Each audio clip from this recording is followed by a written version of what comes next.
அனைவருக்கும் வணக்கம். இன்று திருச்சுழியிலிருந்து திருவண்ணாமலைக்கு சிறிய வயதிலேயே வந்து திருவண்ணாமலையிலே தவம் செய்து மிகச்சிறந்த நிலைக்கு உயர்ந்த ரமணர் அவர்களை பற்றி உங்களிடம் கூற இருக்கின்றேன்.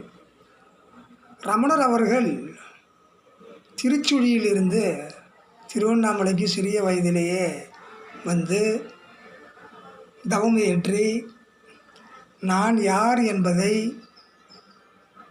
பல ஆண்டுகளுக்கு பிறகு புரிந்து கொண்டவர். அந்த ஞானத்தை பெற்ற பிறகு ஆசிரமம் அமைத்து மக்களுக்கெல்லாம் சேவை செய்து கொண்டிருந்தார். அப்பொழுது அந்த ஆசிரமத்தில் அவரோடு அந்த சுவாமிகளின் ரமணரின் பக்தர்கள் நிறைய பேர் அங்கே தங்கியிருந்திருக்கிறார்கள். தங்களுடைய வாழ்க்கையை அர்ப்பணித்திருக்கிறார்கள், அங்கேயே இருந்திருக்கிறார்கள். அப்படி இருந்த காலகட்டத்தில் ஒரு நாள் நள்ளிரவு அந்த இரவு நேரத்தில் திருடர்கள் அந்த ஆசிரமத்தினுள் புகுந்து விட்டார்களாம். புகுந்து அங்கே இருந்தவர்களை எல்லாம் அலட்டி எவ்வளவு பணம் இருக்கிறது சொல்லுங்கள் என்று கேட்க, ரமணரோ நாங்களெல்லாம் சன்னியாசி, நாங்களே பிச்சை எடுத்து வாழுகின்றோம், எங்களிடம் ஏது பணம் என்று அவர்களிடம் கூறியிருக்கிறார்.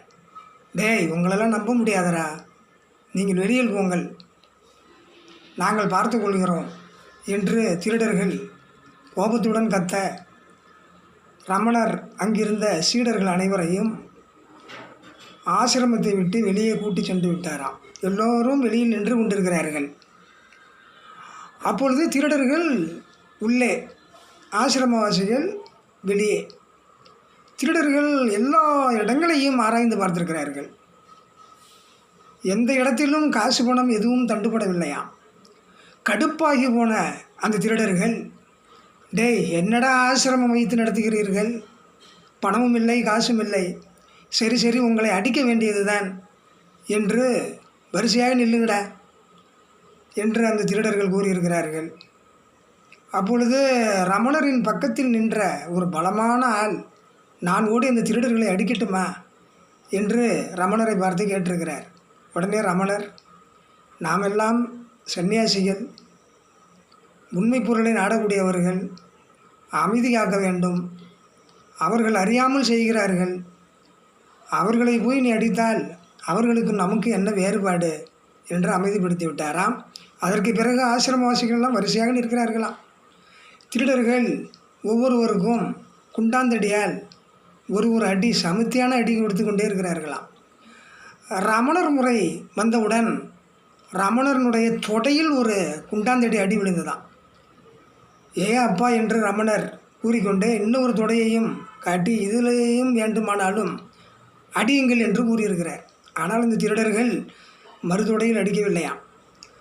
அப்படி அந்த நிகழ்வெல்லாம் நடந்ததற்கு பிறகு திருவண்ணாமலையில் அந்த ஆசிரமத்தில் கூடிய ரமணருடைய சீடர்கள், ஐயா, நீங்கள் எவ்வளவு பெரிய சக்தி படைத்தவர்கள், நீங்கள் எது வேண்டுமானாலும் அந்த திருடர்களை செய்யலாமே, ஏன் இவ்வாறு விட்டுவிட்டீர்கள் என்று கேட்டதற்கு, நாமெல்லாம் சாதுக்கள், அமைதியாக இருக்க வேண்டும், நாம் உண்மை பொருளை தேடுகின்றோம், உண்மை பொருளை நாடி அடைய வேண்டியது தான் நம்மளுடைய இலக்கு, அவர்களோடு சண்டை போடுவதுதான் நம்மளுடைய இலக்கு என்று கூறி எல்லோரையும் அமைதிப்படுத்தி விட்டாராம். அதற்கு பிறகு அந்த திருடர்களை காவலர்கள் கைது செய்து சிறையில் அடைத்ததாக கேள்வி. ஆனால் அந்த திருடர்களுக்கு எவ்வளவு கேவலமான ஒரு புத்தியை பாருங்கள்.